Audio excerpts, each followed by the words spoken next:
A very good evening to all of you.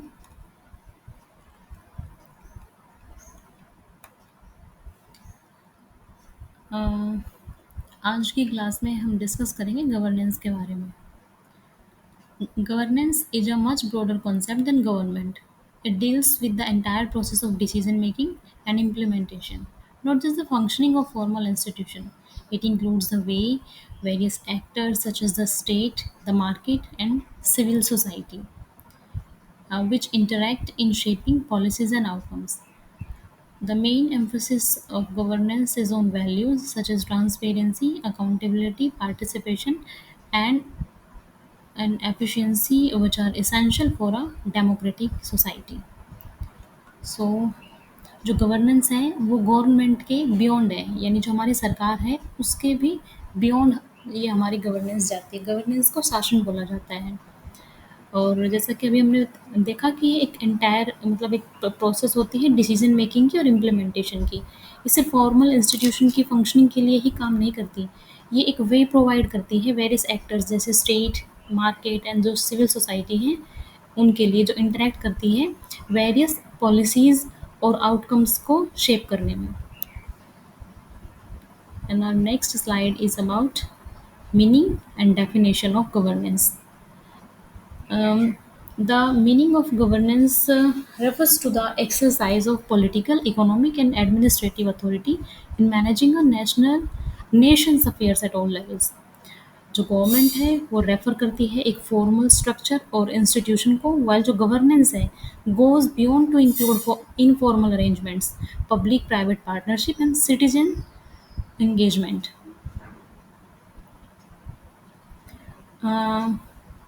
World Bank के according जो governance है उसको डिफाइन किया जाता है as a manner in which power is exercise in the management of a country's economic and social resources for development.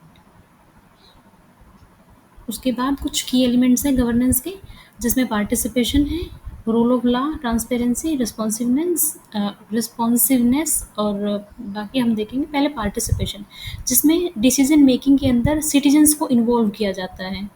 और जो rule of law है इसमें जो फेयर लीगल फ्रेमवर्क होता है और उस फ्रेमवर्क का या फिर जो भी लॉज होते हैं हमारे या फिर रूल ऑफ लॉ जो होते हैं उनका इम्पार्शियल इन्फोर्समेंट भी देखने को मिलता है. फिर आता है ट्रांसपेरेंसी. ट्रांसपेरेंसी में देखिए इसमें रहता है कि जो भी इंफॉर्मेशन है हम उनको ईजिली एक्सेस कर सके, और जो भी प्रोसेस है किसी भी काम की, उस काम में बिल्कुल हमें ओपननेस अगर हमें दिखाई देती है तो हम कहेंगे कि ये ट्रांसपेरेंट सिस्टम है, और वहाँ पे गवर्नेंस हमें देखने को मिलेगी. फिर आता है responsiveness, institution serving all stakeholders within a reasonable time frame. फिर आता है कंसेंसस ओरिएंटेशन, जिसमें mediation of different interest to reach broad agreement, ये हमें देखने को मिलता है. फिर आती है equity and inclusiveness, ensuring all groups, especially vulnerable ones, have opportunities in it. And next, effectiveness and efficiency, making best use of resources while meeting and needs. And last है अकाउंटेबिलिटी, जिसमें जो डिसीजन मेकर्स हैं government में या private sector में या फिर civil society में वो अकाउंटेबल रहते हैं पब्लिक के. फिर आते हैं टाइप्स ऑफ गवर्नेंस. फर्स्ट है डेमोक्रेटिक गवर्नेंस, जिसमें इंश्योर की जाती है सिटीजन की पार्टिसिपेशन, उनके राइट्स, उनके इलेक्शंस. फिर इकोनॉमिक गवर्नेंस, जिसमें कुछ पॉलिसीज़ होती हैं जो इन्फ्लुएंस करती है इकोनॉमिक एक्टिविटीज़ और डेवलपमेंट को.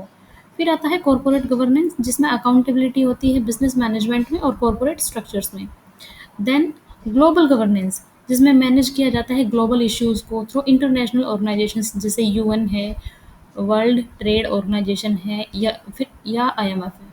तो इनके थ्रू ग्लोबल इश्यूज़ को मैनेज करने का काम किया जाता है. फिर आता है ई गवर्नेंस, जिसमें डिजिटल टेक्नोलॉजी का यूज़ किया जाता है गवर्नेंस की किसी भी प्रोसेस में to improve delivery in participation, ताकि लोगों को उनकी उनके लिए जो भी फैसिलिटीज़ अवेलेबल है या फिर जो भी सर्विसेज उनके लिए है वो उनको प्रॉपर तरीके से उनके पास डिलीवर हो, और उनकी जो इस तरीके की जो डिलीवरी होती है इन प्रोसेस, जो भी एक प्रोसेस होता है, जैसे मान लो गवर्नमेंट को कुछ फैसिलिटीज़ देनी होती है अपने सिटीजन्स को, तो वो जो फैसिलिटीज़ है वो उनको देने के लिए वो उनके पास टाइमली डिलीवर होने चाहिए.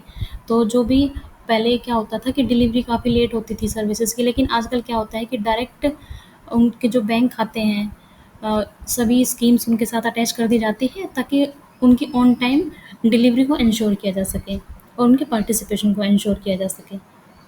फिर आता है गवर्नेंस इन इंडिया।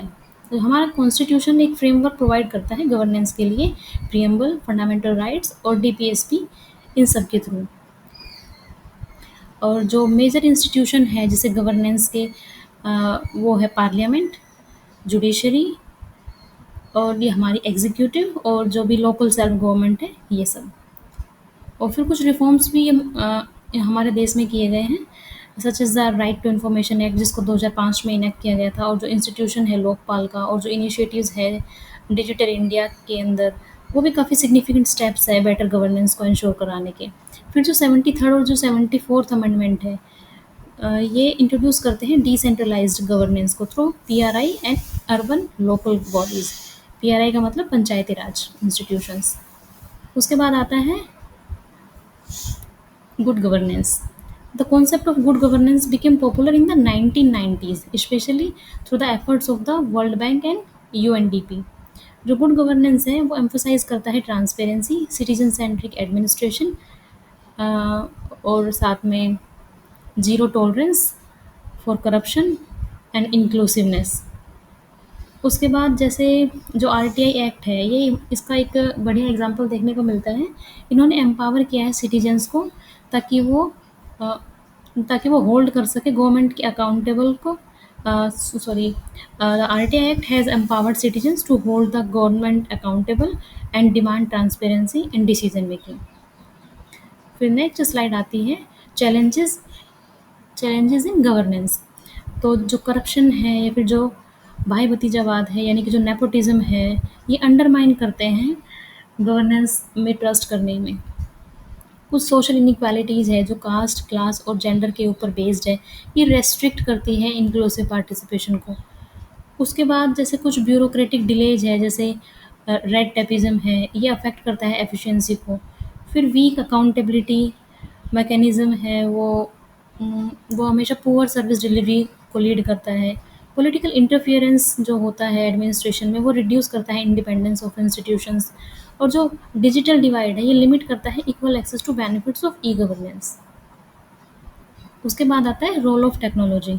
जो ई गवर्नेंस है, ई गवर्नेंस का जो इनिशिएटिव्स है, जैसे कि डिजिटल इंडिया, जीएसटीएन, या या ये आधार और जो उमंग ऐप है, इन्होंने ट्रांसफॉर्म किया है सर्विस डिलीवरी को। उसके बाद इमर्जिंग टेक्नोलॉजीज़ जैसे AI, big data and blockchain hold potential to improve decision making in transparency. जो बेनिफिट्स है वो इंक्लूड करते हैं फास्टर सर्विस और transparency, better monitoring and more citizen participation. कुछ हमें इसमें बहुत सारे इश्यूज़ भी देखने को मिलते हैं, जैसे जो साइबर सिक्योरिटी है, वो थ्रेट करती है, और जो प्राइवेसी कंसर्न है वो भी काफ़ी सिग्निफिकेंट हमें देखने को मिलते हैं। उसके बाद कुछ केस स्टडीज़ हैं, जैसे केरला का जो मॉडल है डिसेंट्रलाइज्ड प्लानिंग का, is often cited as a successful example of participatory governance. फिर आता है राजस्थान का ग्रास रूट आरटीआई मूवमेंट, जिसने इवेंचुअली लेड किया to the enactment of the RTI act in 2005। उसके बाद जो एस्टोनिया है, एक इंटरनेशनल एग्जाम्पल है successful implementation of e governance with digital services covering almost all aspects of governance. फिर उसके बाद आता है governance and sustainable development. Good governance एक फाउंडेशन है for achieving sustainable development goals, यानी कि गुड गवर्नेंस के ज़रिए हम जितने भी सस्टेनेबल डेवलपमेंट गोल्स हैं उनको ईज़िली अचीव कर सकते हैं। It ensures that institutions are inclusive, participatory and accountable. फिर कुछ जो इनिशिएटिव्स है लाइक स्वच्छ भारत अभियान, ये रिफ्लेक्ट करते हैं how governance is linked to sustainable and inclusive development.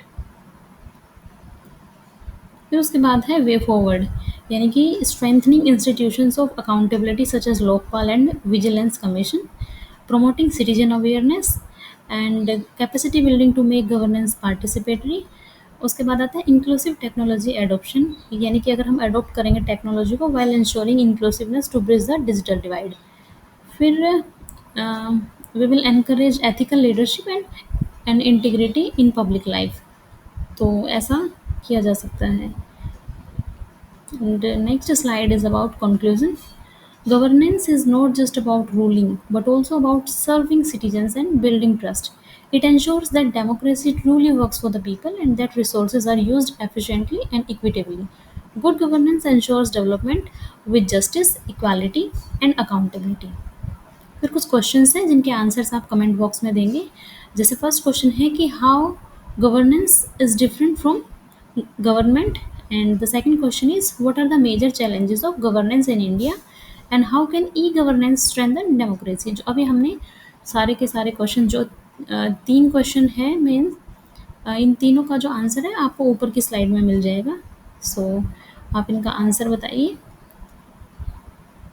कुछ यहाँ पे रेफरेंस लिए हैं मैंने, जैसे यूएनडीपी गवर्नेंस रिपोर्ट से, world bank governance and development, second ERC report on good governance, EPW और आईजेपीए आर्टिकल से।